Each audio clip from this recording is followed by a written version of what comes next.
So I had no idea I was live and I was like doing my little thing. Sorry. Good morning, everybody. Everybody good? Yeah, good morning. Yeah, okay. Everybody can hear me clearly, yeah? Yeah, we can hear you. Perfect. 1 second. Let me just get my slides up. So, hi. Yeah, this is just going to be a quick lightning talk. And the title of my talk is Dear Developer Focus on You. And what do I mean by Dear Developer Focus on You?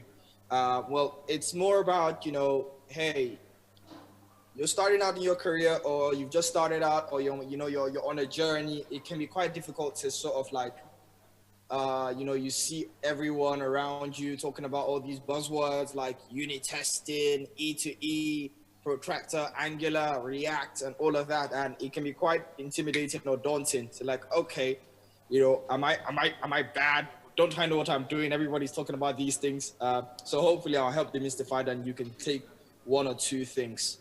At any point in time, if you guys cannot hear me or anything like that, please feel free to get my attention. So who am I? My name is Sani Yusuf, just like Chris said. I'm a Google developer expert. I work a lot with Ionic and Angular. A lot of people call me the professional Papi Water, which means I love me some water.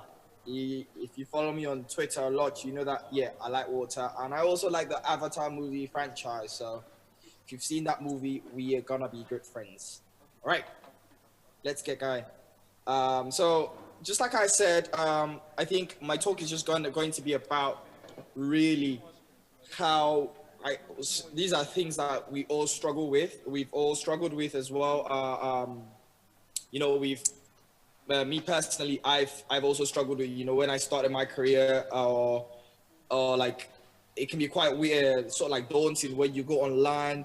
You're learning one or few things, one or two things, like you start like building some programs and stuff like that, but then you go online, you see people talking about like all these other cool stuff, like then you're like, what is it? What am I missing out on?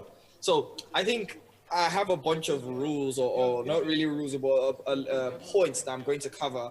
And the first one is compare yourself with who you were yesterday, not who someone else is today. And this is very important. This is actually my number one rule. I might have plagiarized Jordan Peterson's 12 Rules of Life, but it's very important because as we grow in life, when we start, especially when you're a beginner in IT, it can be quite difficult because you start to see people that have been doing it for time. Maybe this guy's building robots and stuff like that, and you want to like compare yourself with them and be like, oh, they know this, so if I don't know this, I'm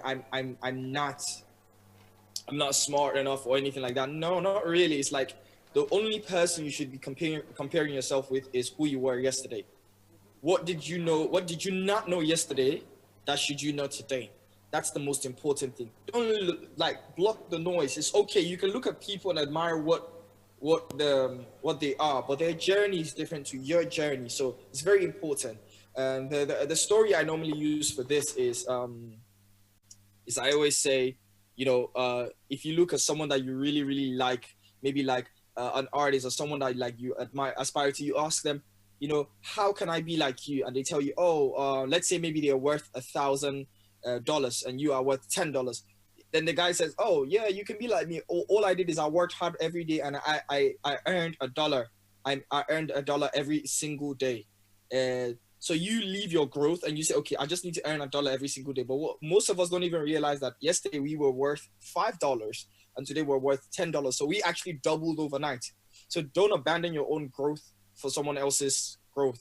Focus on your own growth, like how your own journey. Everyone has their own journeys. The second one I will probably move on to is you're not as bad as you think, but also not as good as you believe. And this is it's sort of like a paradox. It's like a lot of times, I have a lot of friends where I'm actually, this is a true story. I have a friend that, she works a lot with Angular, and she recently moved to Europe, and she always felt like, what, I don't really know as much as everybody else and all of that. And I was like, no, I think you're really, really, really, really a dope developer. And so I invited her up to a conference to come on, and she came to this conference, spoke to a lot of people. She became really like sort of she became really inspired because she realized that, you know, all these people are human beings and she's not as bad as she thought she was, because she was very, you know, like, oh, I don't think I can build this or that. And that's very important for you to understand that, you know, it's not all doom and gloom, but also really awareness of the humility that, you know, I'm not as good as I think, because that can also be dangerous. Where you're like, I'm a man, you know, I know how to do this, I know how to do that, and you don't really focus on like what is. You shouldn't really focus on being the, you know, the best. That's not your focus. Just be the best you can be. I always say, if you're the smartest person in the room, you are in the wrong room. You should never be the smartest person in the room, because that's not a room you should be in. So the third one I would say is ignore the noise around you and learn around your interests. When you come online, let's say you go on Twitter, you see everyone talking about machine learning, AI, all these new buzzwords, and you're like, you know, should I be learning this? Should I be learning that? When you try to learn so many things at the same time, you end up not knowing anything. So you need to ignore all the noise and just focus on learning around your interests. I get this question a lot. A lot of people ask me, should I learn Angular? Should I learn JavaScript? Should I learn? No, that's the wrong question. It's like, what am I interested in? You know what I like? I like drawing. I like animations. Maybe that's what I want to do. Oh, I like logic. I like connecting, writing code. I like algorithms. I like building interfaces. Start from the abstract thing, the basic thing. Like I've had a friend that joined IT because they liked food. In fact, that was one of the reasons why I got into IT. Exactly. Like, I am okay. How can I do this or do that? That's the kind of thing. Learn around your interests. Very, very important. And by the way, I will leave some time for question. And I always say play the long game. And this is one where a lot of people struggle with, or we don't really appreciate. Is like you have to play the long game. I remember starting out my career, and I had just moved to the UK. I had already started my career. I had just moved to the UK, and I wanted to get a job, but I didn't really have like experience. And a lot of us, when we don't have experience, we just want that one big break. But no, what did I do? I actually started working for free. My friend was like, "Oh, my mom needs a website." I'm like, "You know what? I'll do it. Your mom is she owns a charity and all of that. I'll do it." And stuff like that. So I actually built the website for my friend's mom for free. I did it just as if she was paying me. But when I did that, I could then put down my CV and say, "Hey, you know, this is someone you can actually go and ask that I built them a website." No one's going to ask you how much were you paid to build a website. People just want to see what you build. The same way I got into Windows Phone development, I was creating Windows Phone applications all for free, you know, just doing that, seeing and learning. And then I was able to use that and put that on my CV. And so it's a long game. Sometimes you have to play the long game, improve yourself, really, that kind of thing. And be a shark in the ocean versus being the small fish in the big pond. You know, it's people just feel like, oh, you know, this actually happened to me when I started my career really early on in IT. Like I started using computers way around, like I had my first computer like 2000, 2001. I had a Windows Millennium Edition. If anybody remembers that, shout out. And so not a lot of people around me were as lucky because computing wasn't really a thing then. I was just lucky. And so after a while, I knew a lot of stuff, and I'll look around myself and be like, oh, a lot of my friends didn't really know what I knew, but it wasn't enough for me because I'd go online around 2003, 2004. I'll go online and I'll browse the internet and I'll see people talking about around my age, talking about things I didn't know. And I'm a very jealous learner. So it's like I wanted to be the shark in the ocean. I wanted to know what there is to know, not just be comfortable. Like, oh yeah, I know, you know, everyone around me doesn't know this or that, so I'm good. Try to always improve yourself and be that shark in the ocean. You want to be the top dog as well. And this one is very important. You are the only mentor you need. I get a lot of, you know, DMs. Oh, Sandy, I want you to be my mentor. I want you to be my mentor, mentor me. And I'm like, nah, it doesn't really work like that. What you want to do is, you know, you are your own mentor. The best skill you can have in today's world is the ability to learn, unlearn, and relearn. Those three skills, really. So learn to teach yourself, learn to unteach yourself, if that's a word, and learn to reteach yourself. You know, really, you are your own mentor. Like, because when it's all said and done, if you cannot improve without the presence of someone, then there's probably something wrong there. And this one talks about specialization. You know, fear not the man that knows 1,000 different kicks. Fear the man that has practiced one kick 1,000 times. When we start our careers, we want to be the jack of all trade. In fact, my very first website, my tagline was "Forget Jack. I am the guy of all trade." And it's like because I wanted to know everything. I wanted to know how to create websites, and I felt like that was what I needed to do. But actually, if you look at all the people that have been successful in their careers, most of them got there because they specialized. They knew exactly what they were doing. So a man that knows how to kick 1,000 different kicks, maybe he's a good martial art artist. But a man that's practiced one kick 1,000 times could kill you with that one kick. So specialize where you can really. Like, you know, if you enjoy JavaScript, try to know JavaScript as much as you can. If you enjoy AI, try to know AI as much as you can. The Japanese have a saying, they call it the shokunin.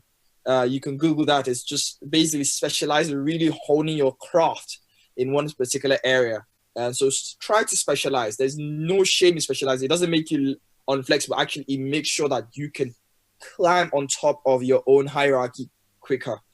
And this one, if you chase perfection, you would only achieve perfect mediocrity. Yes, you want to create that website. You want it to be pixel perfect. You want it to be as great as people that have had 20 years experience and all like that. No, not really. Your loyalty should be getting the stuff to work, not really to be perfect. Perfection is a subjective thing. So try to just make sure it follows requirements. Be like Prosper. Prosper has no idea that I have this picture. So Prosper, I told you I have your nudes. But be like Prosper, get loads of sleep, I guess. You know, sleep as much as you can. Get loads of rest. This is Prosper's one. I'm gonna round up now before I open the room to any questions. Is you know, only those who see the invincible can achieve the impossible, but the impossible itself is nothing. You know, so don't think something is impossible. You cannot be this good or know this or learn that. Nope. You can be whatever you want to be. Impossible is subjective. If you believe something is impossible, then it's impossible subconscious. But if you believe it's possible, no matter how improbable it is, trust me, you will achieve it. And thank you very much for this opportunity to have this lightning talk. I think Concatenate FC, I say Concatenate FC, I'm thinking about football. Concatenate Conf, really, really wonderful. I wish that I could have been there in person. Really, really like I so sad I couldn't be there in person, but this opportunity. Chris, wonderful. Sarah Drasnout, like superb. Like when I don't try, man. So if anyone has got any questions, please feel free. I think I've got like 3-4 minutes. Feel free to fire them my way. Yeah, Sunny, thank you very much for joining us. Actually, it was my fault that Sunny Yusuf couldn't make it to Nigeria because he offered to speak, but then I completely forgot, and we remembered just last week, so we just fixed him in very late. So he really wanted to come to Nigeria and present. Sunny Yusuf, how far? I do.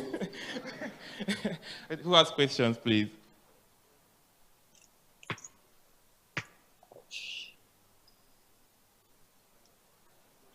Questions? You can ask him in Pidgin. He understands Pidgin and he speaks Pidgin.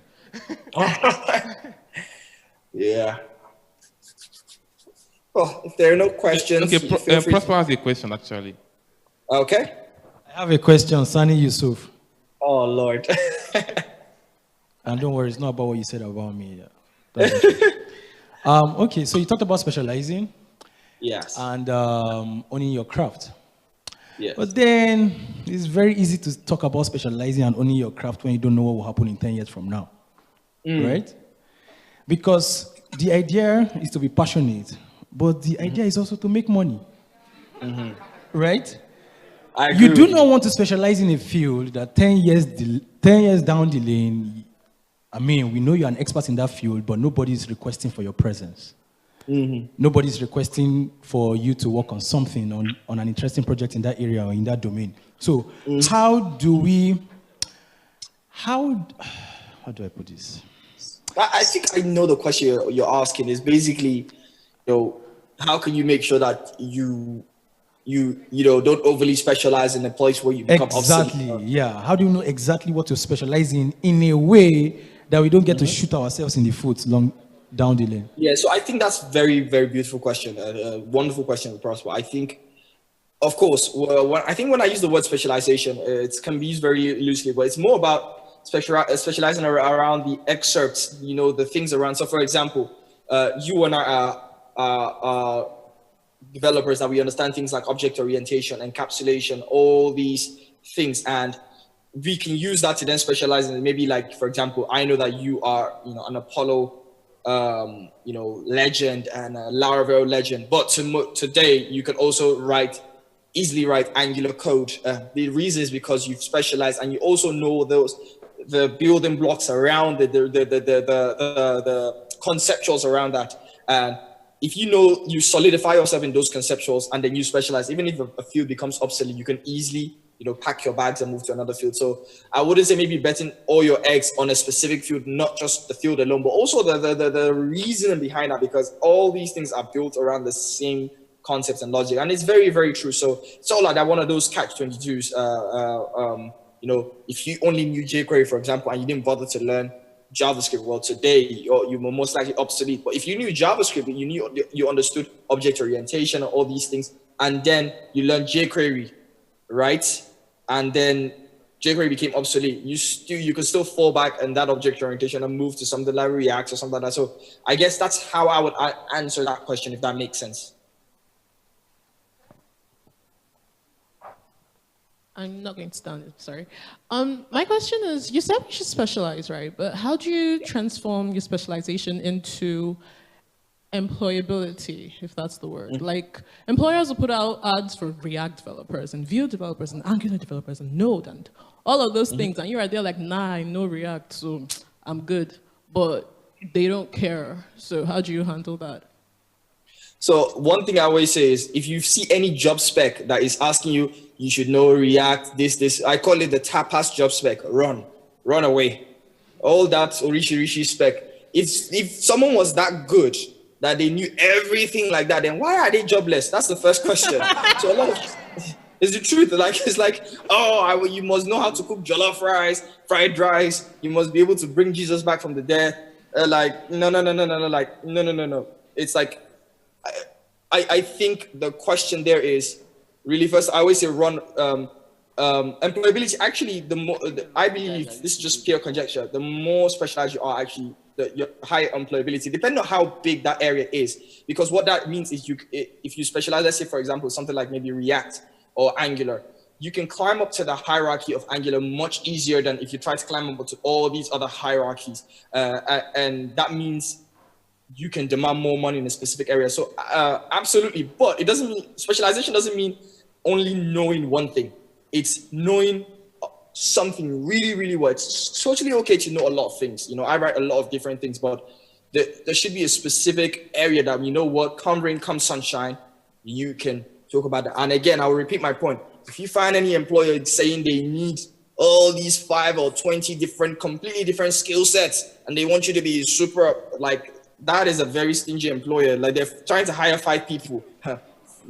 Like, if I was that good, would I really be jobless in the first place? I wouldn't think so. But yeah, I hope that makes sense.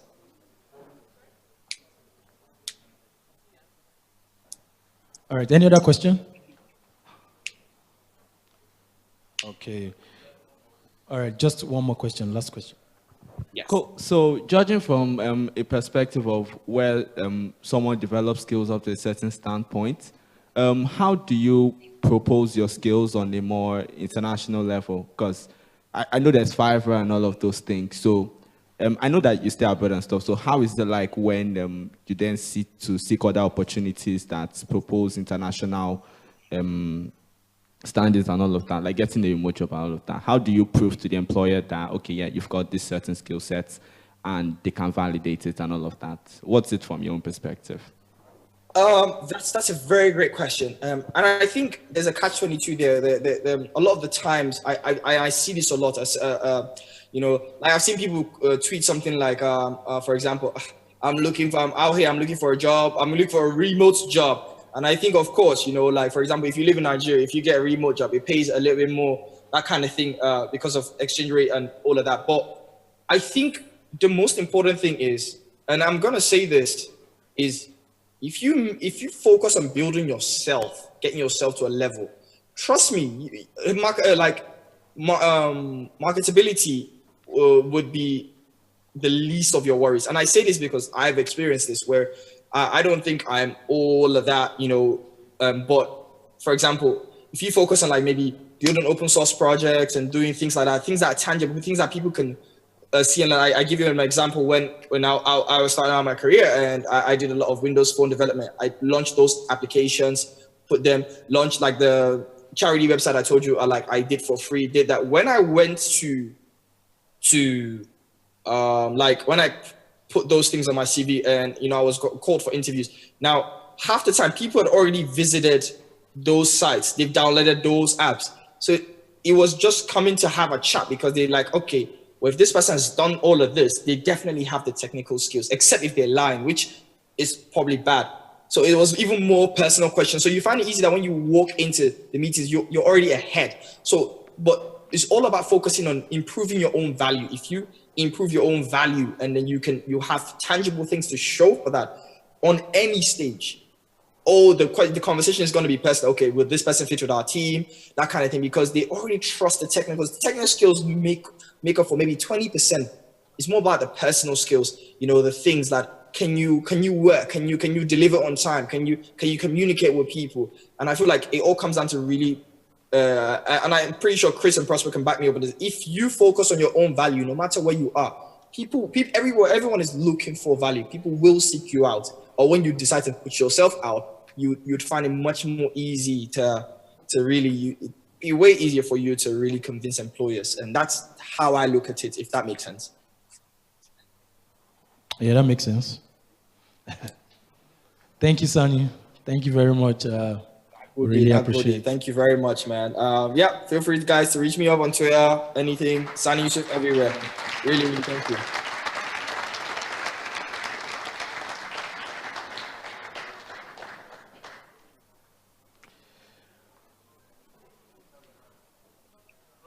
All right, Sunny, bye-bye.